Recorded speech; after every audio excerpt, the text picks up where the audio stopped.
Friends, welcome to my channel learn with Keeru. आज हम पढ़ेंगे इनकम फ्रॉम अदर सोर्सेज। हमें पता है कि इनकम टैक्स में मेन 5 ऐड होते हैं: salary, income from house property, capital gain, business and profession and income from other sources. तो ये हमारा लास्ट हेड होता है या रेज्यूटरी हेड बोलते हैं, मतलब बचा हुआ हेड होता है। अगर कोई भी इनकम है किसी अदर हेड में नहीं आ पाती तो वो हमारी किस हेड में आती है? इनकम फ्रॉम अदर सोर्सेज में। कहता है कि जो इनकम फ्रॉम अदर सोर्सेज है इसको 2 पार्ट्स में बांटा गया है। इनकम जो स्पेसिफाई की जाए अंडर सेक्शन 56(2) और स्पेसिफिक इनकम जो चार्जेबल है इस हेड में, और कोई भी अदर इनकम जो चार्जेबल है under the head income from other sources. तो स्पेसिफिक इनकम चार्जेबल है जो इस हेड में, वो कौन सी है? कोई है तो स्पेसिफिक इनकम कौन सी हो जाएगी जो इस हेड में आएगी, जो चार्जेबल होगी? Head of income from other sources. तो कुछ इनकम होती है जो चार्जेबल होती है साइड में, जैसे कि डिविडेंड्स हैं। जो भी इनकम हमें हो रही है, कोई लॉटरी वगैरह जीत के, क्रॉसवर्ड पजल, या जो घोड़ों की रेस वगैरह है वो जीत के, कार्ड गेम वगैरह, या कोई भी अदर गेम है जो गैम्बलिंग वगैरह का है या बैटिंग का है नेचर में, ठीक है। फिर कहते हैं कि कोई भी जो सम रिसीव किया जाता है एसएससी के द्वारा अपने फ्रॉम हिज एम्प्लॉयज़, किस रूप में? एज ए प्रोविडेंट फंड के रूप में या सुपर एनुएशन फंड के रूप में, ठीक है। हमें पता है ना, प्रोविडेंट फंड जो एम्प्लॉयर या एम्प्लॉय की सैलरी का एक पार्ट होता है। तो फिर इसमें दे रखा है कोई भी सम, क्योंकि जो प्रोविडेंट फंड होता है वो किस टाइप का होता है कि जैसे भी कोई भी एम्प्लॉय काम कर रहा है किसी एम्प्लॉयर के पास, तो उसकी सैलरी का कुछ पोर्शन तो एम्प्लॉय की सैलरी का और कुछ एम्प्लॉय कंट्रीब्यूट करता है एक फंड में, जिसे प्रोविडेंट फंड बोलते हैं, और रिटायरमेंट के टाइम पे वो मिलता है, ठीक है। तो ये ऐसी कोई भी अमाउंट मिलती है तो वो भी हमारी मतलब इस साइड में आएगी।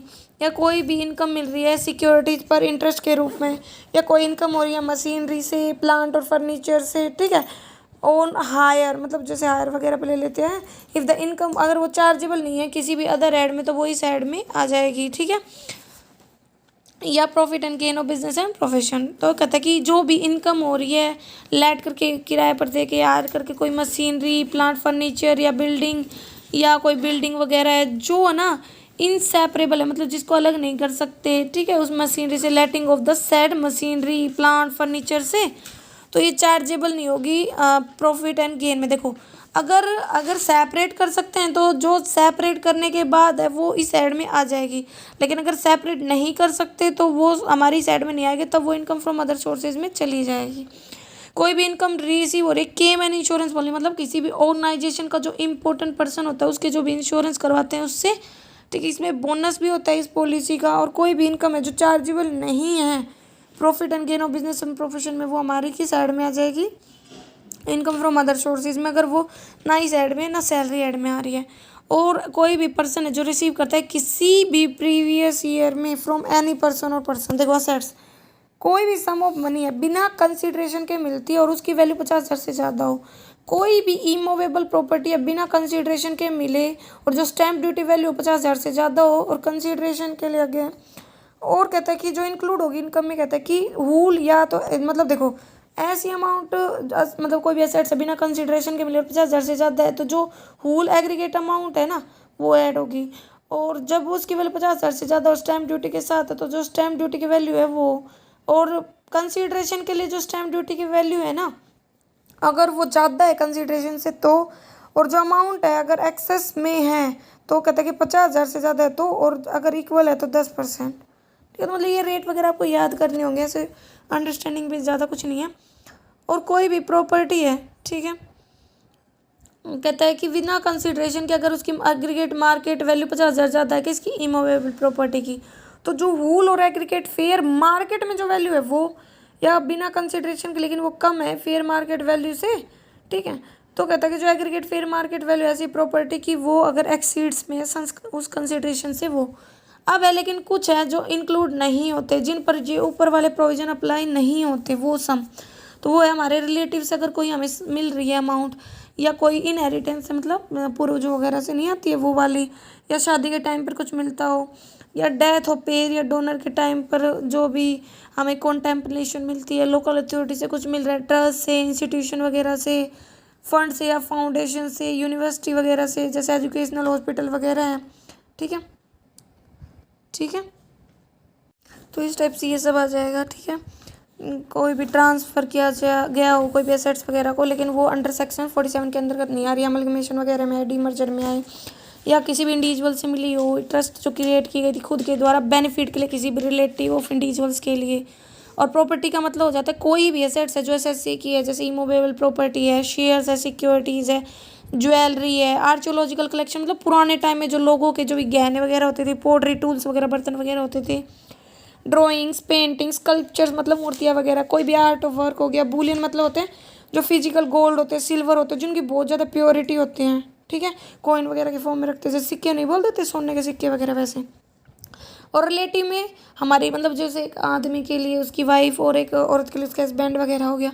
ब्रदर एंड सिस्टर की स्पाउस वगैरह मतलब पति पत्नी, ठीक है, और उनके पेरेंट्स वगैरह, असेंडेंट हमारे जिनसे हमारे डिसेंडेंट, ठीक है, वो सब हो सकते हैं। और एचयूएफ में फैमिली के सारे मेंबर, जैसे रमेश है उसको गिफ्ट मिला अपनी फैमिली से, तो गिफ्ट में कौन सा एग्जाम्प्ट होगा, उसे अपनी वाइफ से मिला हो, अपने भाई बहन से मिला हो, उनके हस्बैंड वाइफ से मिला हो, फादर से मिला हो, मदर से मिला हो, ग्रेट ग्रैंडफादर सन वगैरह इन सब से मिला हो, ठीक है। या इसमें बोल रखा है भाई जो भी ब्रदर की वाइफ वगैरह, हस्बैंड वगैरह उनसे मिला, तो ये सारे हमारे आ जाते हैं। अगर कोई इंटरेस्ट मिलता है कंपनसेशन पे या इनहेंस कंपनसेशन पे, तो वो इनकम माना जाएगा प्रीवियस ईयर में रिसीव, ठीक है। और जहाँ पे वो क्लोजली एड कंपनी है वो इशू कर देती है शेयर्स किसी भी रेजिडेंट पर्सन को किसी कंसिडरेशन के लिए, और वो कंसिडरेशन की अमाउंट फेस वैल्यू से ज़्यादा है शेयर्स की, तो उसको इनकम मानी जाएगी, ठीक है, लेकिन वो कंसिडर की जाएगी लेस फेयर मार्केट वैल्यू, ठीक है। और इसको एंजल टैक्स बोल देते हैं ऐसी इनकम को। एंजल टैक्स मतलब जो सेंसली वो टैक्स है जो अनलिस्टेड कंपनी के लिए होता है, जो पे करने के लिए लायबल है टैक्स, ठीक है, कैपिटल वगैरह पे जो राइज की गई है इशू ऑफ शेयर्स वगैरह के द्वारा, तो ये हमारा एंजल टैक्स हो जाएगा। तो अब इसमें बता रखा है कि ये प्रोविज़न अप्लाई नहीं होते जहाँ पे जो कंसिडरेशन है इशू ऑफ शेयर्स का वो किसी वेंचर कैपिटल से लिया गया हो, ठीक है, या किसी भी कंपनी के द्वारा लिया गया हो, किसी भी क्लासेस ऑफ पर्सन से जो सेंट्रल गवर्नमेंट के द्वारा नोटिफाई किए गए हैं। फेयर मार्केट वैल्यू कौन सी हो जाएगी, जो डिटरमाइन की जाती है प्रिस्क्राइब्ड मेथड से, जो पहले से डिसाइडेड मेथड है, या असेट्स वगैरह के बेस पे डिसाइड की जाए, जिस पे intangible asset like goodwill, know how, patent, copyright, trademark ये सब आ जाएंगे, ठीक है, इनमें से जो भी ज़्यादा हो, ठीक है। और कोई भी सम ऑफ मनी जो रिसीव किया जाता है एडवांस में निगोटिएशन मतलब बातचीत के दौरान ट्रांसफ़र करने के लिए किसी भी कैपिटल असेट्स को, और अगर ये निगोटिएशन फेल हो जाए तो फॉरफिटेड मतलब जब्त करना। इश्यू शेयर्स में पढ़ते हैं ना कि पेमेंट नहीं मिलती है तो हम उनको फॉरफिट कर लेते हैं। और कोई भी कंपनसेशन है और अदर पेमेंट है जो ड्यू होती है, रिसीव की जाती है किसी भी पर्सन के द्वारा, जो किससे रिलेटेड है, एम्प्लॉयमेंट के टर्मिनेशन से रिलेटेड है या टर्म एंड कंडीशन में बदलाव से रिलेटेड है, वो आएगी।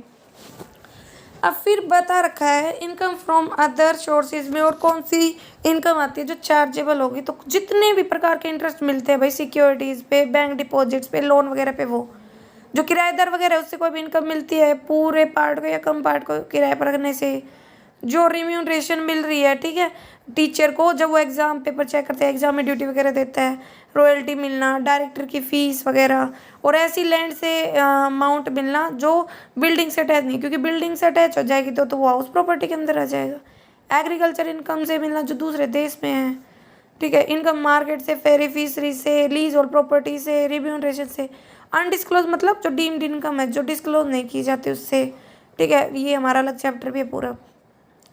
और इंटरेस्ट जो रिसीव होता है एम्प्लॉय के द्वारा खुद के कॉन्ट्रीब्यूशन से किसी अनरिकॉग्नाइज प्रोविडेंट फंड में, या जो पार्लियामेंट के मेंबर वगैरह होते हैं उनकी, ठीक है, जो इंश्योरेंस का कमीशन है, जो हमारा प्रॉफिट एंड गेन जो ऐड है उसमें नहीं आए तो ट्रेडमार्क का रेंट, क्योंकि ट्रेडमार्क होता है ना, रजिस्टर करते हैं हम हमारे प्रोडक्ट वगैरह को।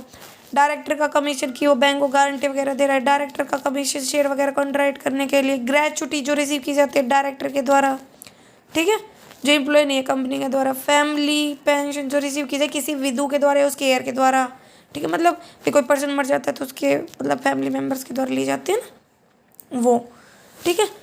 तो ये सब बता रखा। फिर फैमिली का मतलब उसकी पत्नी या उसके बच्चे आ सकते हैं, जीवन साथी, पेरेंट्स, भाई बहन आ सकते हैं, या ओनली और मेनली डिपेंडेंट इंडिविजुअल आ सकते हैं।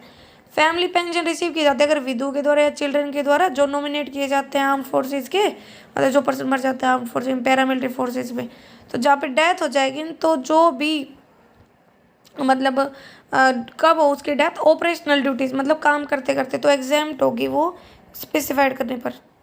तो अमाउंट अगर विड्रॉ कर ली जाती है डिपॉजिट से नेशनल सेविंग स्कीम में 1987 में, जिस पे डिडक्शन मिलती है अगर ATCCA में, तो वो उसका जो इंटरेस्ट है ना वो इंक्लूड होगा, ठीक है।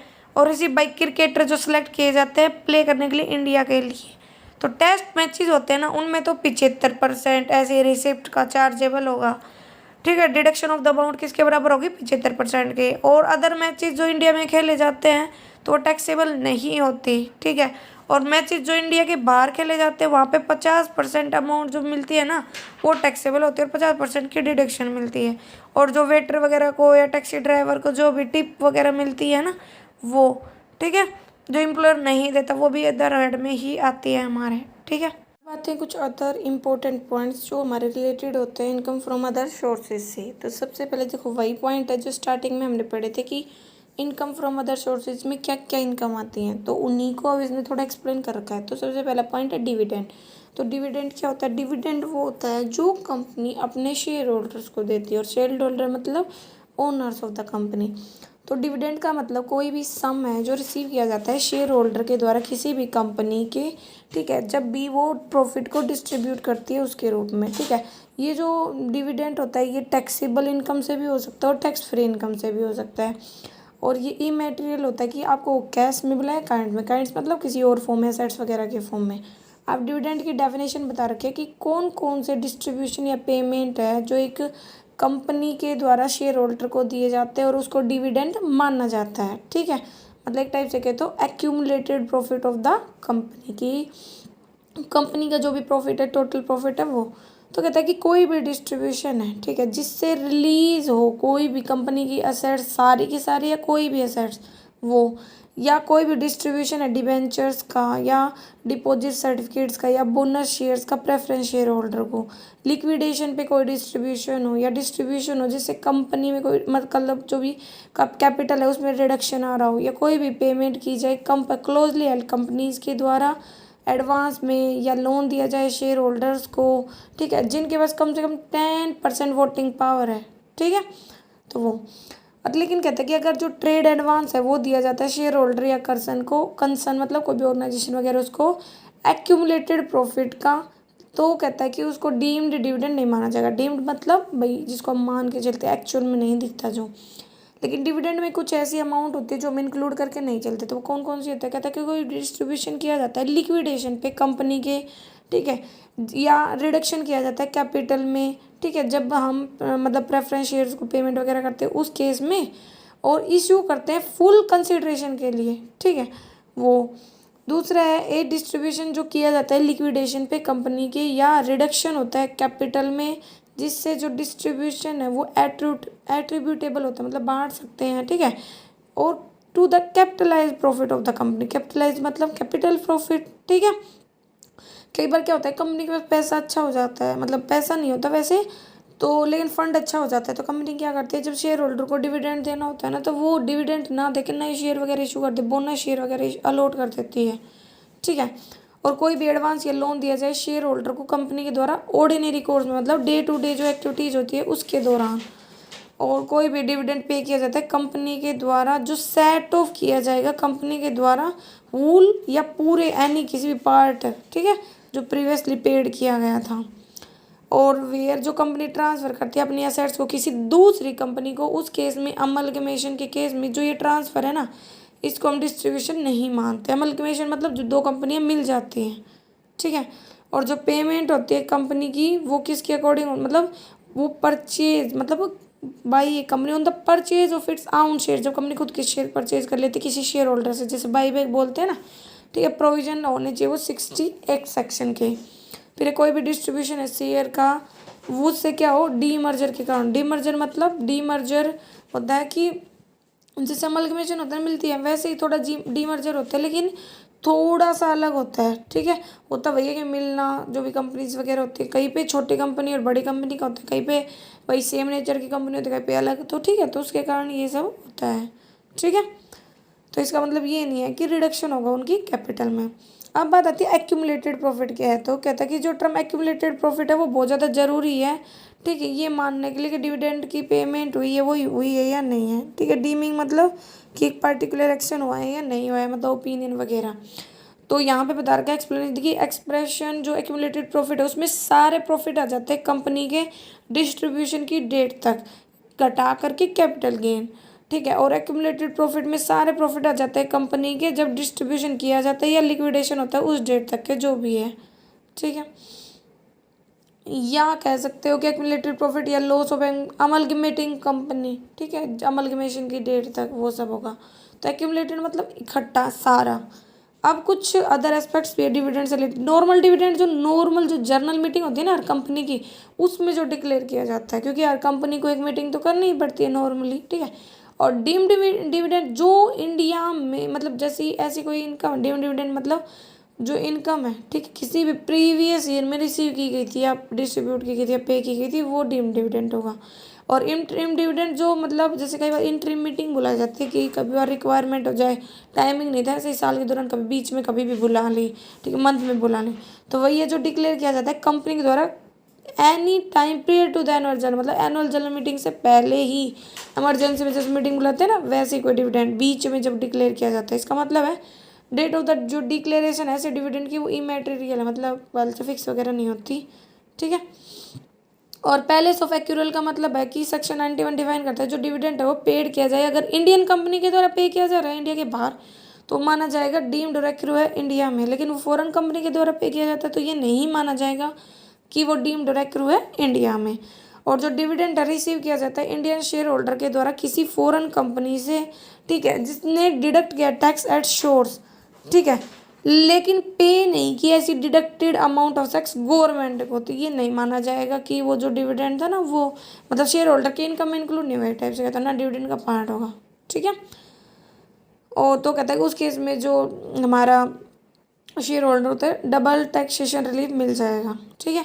और जो डिविडेंड होता है अगर सेवरल ईयर्स तक डिक्लेयर किया जाता है, ठीक है, मतलब कहता है कि if the dividend for several year declare in some, मतलब कुछ सालों को बाद के लास्ट के कुछ ईयर में डिक्लेयर वगैरह किया जाता है और लम सम में मतलब इकट्ठा पे कर दिया जाता है बाद के सालों में, तो जो डिविडेंड है वो डीम्ड माना जाएगा हाँ कि ये प्रीवियस ईयर की इनकम, क्योंकि पहले मिला नहीं था अब दे रहे हैं वो इकट्ठा। अब है डिविडेंड पे टैक्स की बारी, तो dividend including deem dividend distribute किया जाए अगर डोमेस्टिक कंपनी के द्वारा तो वो टैक्सेबल होगा शेयर होल्डर के एंड में। और अगर डिविडेंड हो किसी भी कोऑपरेटिव सोसाइटी तो कहता है कि जो अमाउंट ऑफ डिविडेंड है ना, ठीक है, कोऑपरेटिव सोसाइटी से वो इंक्लूड होगा इनकम में, लेकिन कहता है कि अगर जो कोऑपरेटिव सोसाइटी है वो डिडक्ट ना करे सोर्स, मतलब जहाँ पे आप जैसे आप एक स्कूल में पढ़ा रहे हो वहाँ पे आपको सैलरी मिले तो स्कूल वाले टैक्स वगैरह डिडक्ट करके आप सैलरी दे, तो मतलब जहाँ से आपको जनरेट हो रही है इनकम वहीं से वो कट के मिलना, ठीक है, तो वहाँ से डिविडेंड राइज नहीं होगा। तो ग्रोसिंग अप और डिविडेंड है ना वहाँ पे ये कंसेप्ट आएगा ही नहीं क्योंकि डिडक्ट नहीं हो रहा है एट सोर्स पे, क्योंकि भाई अलग अलग मतलब एक ही जगह पे आप बहुत सारे एम्प्लॉय काम करते हैं, अगर उनका सभी का काट लिया जाए तो वहाँ पे ग्रोसिंग के कंसेप्ट आ जाते हैं। फॉरेन कंपनी से कहते हैं डिविडेंड अगर रिसीव होता है फॉरेन कंपनी से वो इंक्लूड होगा मतलब नेट में, नेट फॉर्म में, मतलब ग्रोस नहीं होगा वहाँ पे नेट इनकम है क्योंकि पहले से कट के मिलता है और वहाँ पे डबल टैक्सेशन रिलीफ मिलता है। अब बात आती है winning of lottery, crossword puzzle, card game, other game, gambling वगैरह, ठीक है। तो उस केस में तो कहते हैं कि lottery, crossword puzzle, card game, gambling, batting और कोई भी मतलब ऐसे नेचर का है जिसमें हम घोड़े के रेस वगैरह इन सब से रिलेटेड और मतलब जो भी एक्सपेंसेस वगैरह डिडक्ट नहीं किए हैं तो इनको इंक्लूड किया जाएगा इनकम में। जो इनकम है ये कैजुअल नेचर की होती है क्योंकि डेली नहीं मिलती है, ठीक है, और ये income from other sources add में आएंगी। लेकिन अगर जो winning of lottery, crossword puzzle वगैरह है इनकी इनकम 10,000 से ज़्यादा नहीं है तो कोई टैक्स डिडक्ट नहीं होगा एट सोर्स पे, और लेकिन अगर ज़्यादा है तो 30% डिडक्ट होगा एट सोर्स पे।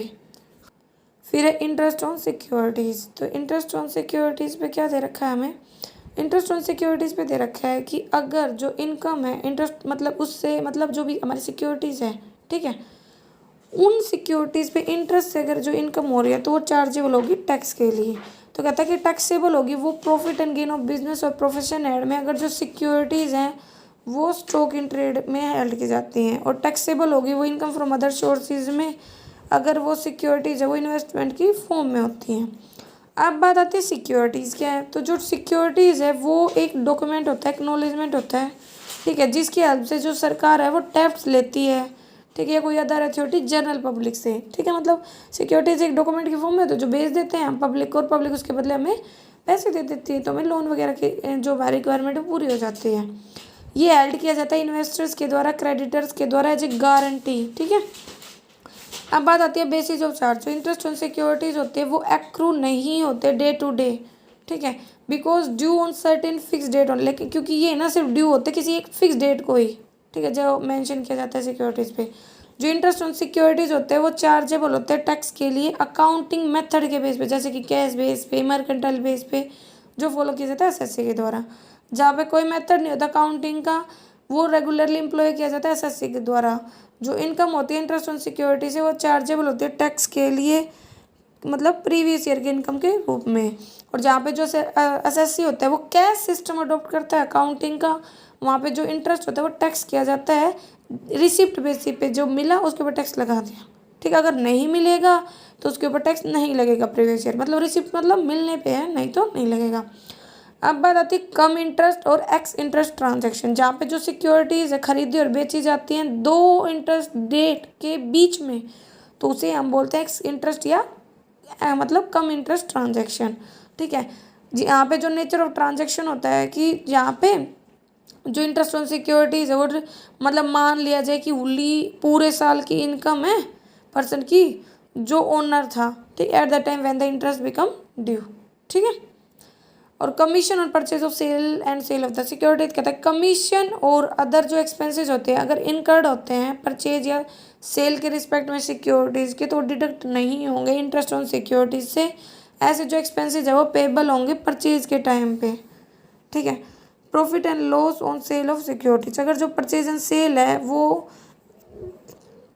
नहीं है business of the SSC and the, मतलब भाई जो भी बिजनेस ऑफ एसएससी मतलब उसका मेन काम ये नहीं है कि वो परचेज एंड सेल करता है सिक्योरिटीज़ की, तो जो सिक्योरिटीज होंगी वो इन्वेस्टमेंट के रूप में मानी जाएगी। और जो इंटरेस्ट अर्न किया जाएगा मतलब सेल ऑफ सिक्योरिटीज से वो एक कैपिटल गेन माना जाएगा और कैपिटल गेन ऐड में आएगा। लेकिन अगर परचेज एंड सेल वो बिजनेस है उस एसएससी का, तो profit and gain of business and profession में आ जाए क्योंकि वो उसका काम है। अब सिक्योरिटीज के टाइप्स तो चार प्रकार के होते हैं। पहले टैक्स फ्री गवर्नमेंट सिक्योरिटीज, ऐसी सिक्योरिटीज जो पूरी तरह एग्जेम्प्ट होती है, जिन पर कोई टैक्स नहीं देना होता, जो हमारी टोटल इनकम इंक्लूड होती ही नहीं है। तो यहाँ पे नाम दे रखा है कि कुछ जो हमारी सिक्योरिटीज डिपॉजिट्स हैं वो फुल एग्जेम्प्ट होते हैं, जैसे कि 12 साल का national saving annuity certificate, national defence gold bond, ये आपको याद करने होंगे। इनमें से कोई भी 5-6 पॉइंट आप याद कर सकते हो कि हाँ ये हैं। ठीक है, ये सब। फिर है इंडिविजुअल एंड एचयूएफ के लिए, तो यहाँ पे 7% मतलब interest on 7% capital investment bond, तो कहता है कि, और फिर है C interest on notified bond और debenture of public sector company, और D I interest on security जो वेलफेयर कमीशन के लिए रखे गए हो, जैसे भोपाल गैस विक्टिम, वहाँ पे गैस है ना लीक हो गई थी कंपनी से और बहुत सारे लोगों की डेथ वगैरह हो गई थी, ठीक, उससे, तो वो सब। फिर दूसरी आती है हमारी लेस टैक्स गवर्नमेंट सिक्योरिटी। ये जो सिक्योरिटीज होते हैं ये सेंट्रल या स्टेट गवर्नमेंट इश्यू करती हैं, ये टैक्सेबल सिक्योरिटीज होती है, लेकिन कोई टैक्स है ना वो डिडक्ट नहीं किया। No tax is deducted at source, मतलब श्योर्स पे जहाँ से जनरेट हो रही है इन सिक्योरिटीज। ठीक है, इसीलिए इनको ग्रोस अप नहीं किया जाता।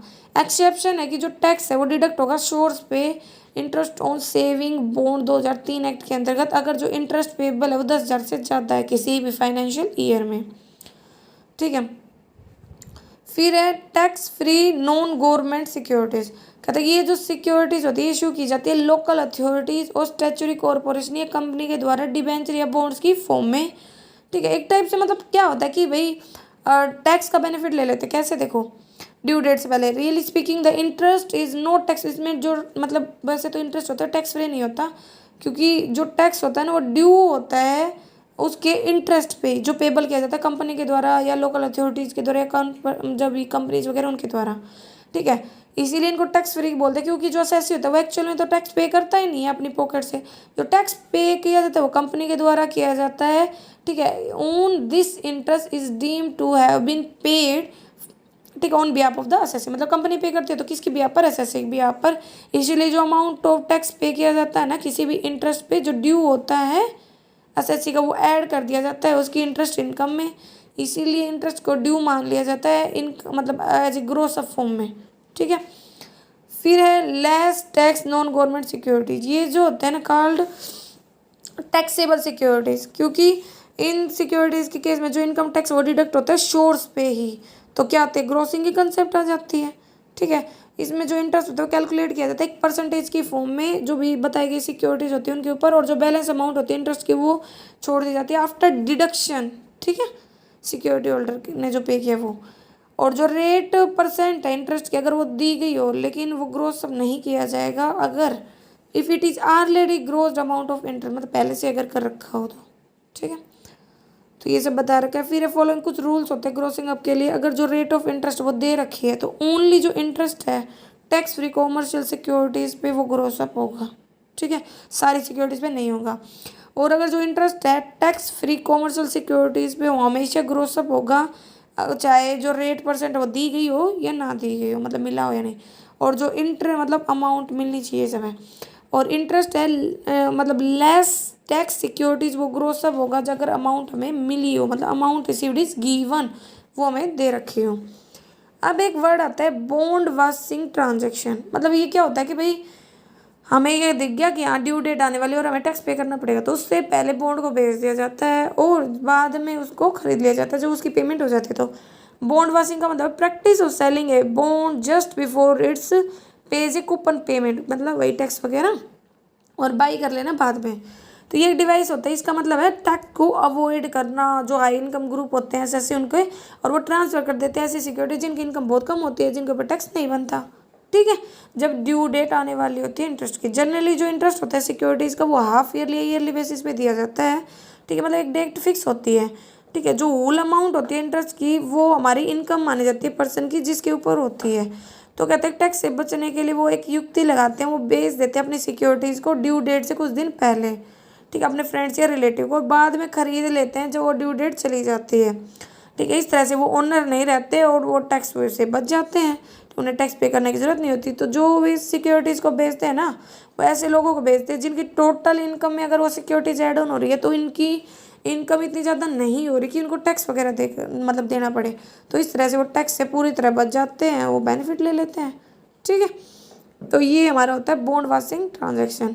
लेकिन कुछ एक्सेप्शन भी है कि जो असेसिंग ऑफिसर है वो अप्लाई नहीं करेगा, ऊपर वाले लूट, क्योंकि जो असेसिंग ऑफिसर होता है वो इनकम में इंक्लूड कर सकता है interest on securities total income of person में। एक्चुअली अगर ओनर होता है वो सिक्योरिटीज़ का जो भाई बचना चाह रहा था लेकिन हमें पता चल जाए, लेकिन कहाँ पे अप्लाई नहीं होगा, अगर हम असेसिंग ऑफिसर को सेटिस्फाई कर दें हाँ भाई कि हमने ना टैक्स को अवॉइड नहीं किया, अगर असेसिंग ऑफिसर को प्रूव कर दे कि जो ऑर्डिनेंस ऑफ इनकम टैक्स वो एक्सेप्शनल था, हमने जानबूझ के नहीं किया, ठीक है।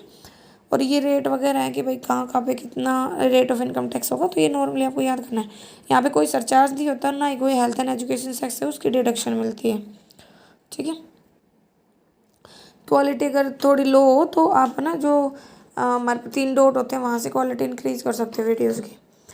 कुछ फॉर्मूलाज दिए गए निकालने के लिए। इंडिविजुअल के केस में जो पर्सन अगर रेजिडेंट है इंडिया में तो क्या करेंगे, interest receive on tax free government securities वो तो एग्जाम्प्ट होता है, और less tax central state government में हम ग्रोस अप ही नहीं करते हैं। और इंटरेस्ट जो सेविंग पे मिलता है बॉन्ड या इंटरेस्ट एक्सीड्स हो जाए 10,000 से तो इंटरेस्ट रिसीव की 100 से मल्टीप्लाई करेंगे, 90 से डिवाइड करेंगे, तो ऐसे ये फॉर्मूला हमें दे रखा है, ठीक है। अब बात आता है deduction allowable under the head income from other sources कि अदर सोर्सेज ऐड के में, ठीक है, हमने इनकम पता कर ली कि कौन कौन सी इनकम आएंगी। अब बात आती है कि इसमें डिडक्शन, तो इंटरेस्ट ऑन सिक्योरिटीज़ या डिविडेंड, तो उस केस में अब बात है तो जो सम पे किया जाता है ना कमीशन के रूप में या रिम्यूनरेशन के रूप में बहुत सारे लोगों को, तो बैंक को या अदर लोगों को, किस पर्पज़ से, इनकम के पर्पज़ से, ठीक है, तो वो डिडक्टेबल होगा। और इंटरेस्ट ऑन लोन जो लिया जाता है for the purpose of investment से सिक्योरिटीज़ में शेयर्स में उसकी डिडक्शन मिलेगी, ठीक है। और अगर जो एम्प्लॉय है वो कंट्रीब्यूट करते हैं प्रोविडेंट फंड में तो उसको हम एक इनकम की तरह ट्रीट करते हैं असेसिंग ऑफिसर के एम्प्लॉयर की, तो कहता है कि ये इंक्लूड किया जाता है इनकम में फ्रॉम अदर सोर्सेज और इसकी डिडक्शन मिलती है, ठीक है, जो भी क्रेडिट किया जाता है एम्प्लॉयर के द्वारा एम्प्लॉय के अकाउंट में। और इन द केस इनकम है ना फ्रॉम लेटिंग ऑफ मशीनरी को किराए पर देने में, प्लांट मशीनरी फर्नीचर से बिना किसी बिल्डिंग के जो चार्जेबल है टैक्स के लिए इनकम फ्रॉम अदर सोर्सेज में, तो जो डिडक्शन है ना in respect of the following वो भी मिलेगी उसी तरीके से जैसे ही प्रॉफिट एंड गेन जो ऐड है ना उसके अंदर मिलती है। जैसे एक्सपेंडिचर इनकर्ड हो गया, वो करंट रिपेयर मशीनरी पे, या जो इंश्योरेंस प्रीमियम वो पे किया जाए बिल्डिंग मशीनरी के रिस्पेक्ट में, डेप्रिसिएशन दिया जाए बिल्डिंग पे, मशीनरी प्लांट फर्नीचर पे, ठीक है। अब इन केस ऑफ द जो इनकम है वो फैमिली पेंशन की फॉर्म में हो, जो किसी विधु या हेयर्स के द्वारा रिसीव की जाती है डीकेज एम्प्लॉय के द्वारा, तो डिडक्शन मिलेगा 33 1/3% ऐसी इनकम का, या 15,000 जो भी कम हो। और किराए पर देने से घर को, रेंट पे, रिपेयर चार्जेस तो वो है उनको, वो भी डिडक्टेबल होंगे। कोई भी अदर एक्सपेंडिचर है, ठीक है, वो कैपिटल एक्सपेंडिचर नहीं है, पर्सनल एक्सपेंडिचर नहीं है एसएससी का, इनकम ओनली एंड एक्सक्लूसिवली किस पर्पज से क्रिएट हुआ है, इनकम अर्न करने से पर्पज से, तो उस केस में। और जो इंटरेस्ट रिसीव हो रहा है, ठीक है, कंपनसेशन की बिहार पर या इनहेंस कंपनसेशन की फॉर्म है, तो 50% ऐसी इनकम का डिडक्टेबल होगा, और कोई मतलब no other deduction shall be allowed in this respect. जो डिडक्शन होता है वो सिर्फ इंटरेस्ट एक्सपेंसेस पे होता है अंडर सेक्शन 57, और मैक्सिमम 20% और डिविडेंड इनकम है ना, या income from unit mutual fund है, उसकी डिडक्शन मिलती है। अब एक कौन सी अमाउंट है जो डिडक्टेबल नहीं होती, not to be deductible in computed income from other head. तो कोई भी पर्सनल एक्सपेंसेस क्या हो, या कोई भी इंटरेस्ट जो चार्जेबल है साइड में, जो पेबल है इंडिया के बाहर, ठीक है, बिना किसी deduction of tax at source के, और या कोई भी सम पे किया जाता है वेल्थ टैक्स पे, मतलब ठीक है वेल्थ टैक्स के फॉर्म में, या कैश पेमेंट कर रहे हैं 10,000 से ज़्यादा, 35,000 से ज़्यादा, ठीक है, या डिसअलाउंस 100% ऑफ एक्सपेंडिचर कर रहे हैं, ठीक है, और जो सम है वो 10,000 या 35,000 से ज़्यादा है उस केस में। या कोई भी एक्सपेंसिस लॉसेज जो किस related with income from lottery, crossword puzzle, race, horse race, card game, gambling वगैरह, उस केस में तो ये डिडक्टेबल नहीं होंगे जब हम इनकम को कैलकुलेट करेंगे। और जो अगर हम कोई खर्चा कर रहे हैं हमारे रिलेशन में, ठीक है, तो वो भी मतलब एग्जेम्प्टेड इनकम का मतलब होता है जो चार्जेबल नहीं है टैक्स के लिए, तो वो भी डिडक्टेबल नहीं होगा। तो ये हमारा चैप्टर था, मेन ये कॉन्सेप्ट है इसमें। और यहाँ पे लास्ट में चैप्टर के ये समरी दे रखी है, यहाँ से भी आप क्लियर कर सकते हो पूरे चैप्टर में हमने क्या क्या पढ़ा, ठीक है। फिर भी कोई कन्फ्यूजन रहती है तो आप कमेंट करके पूछ सकते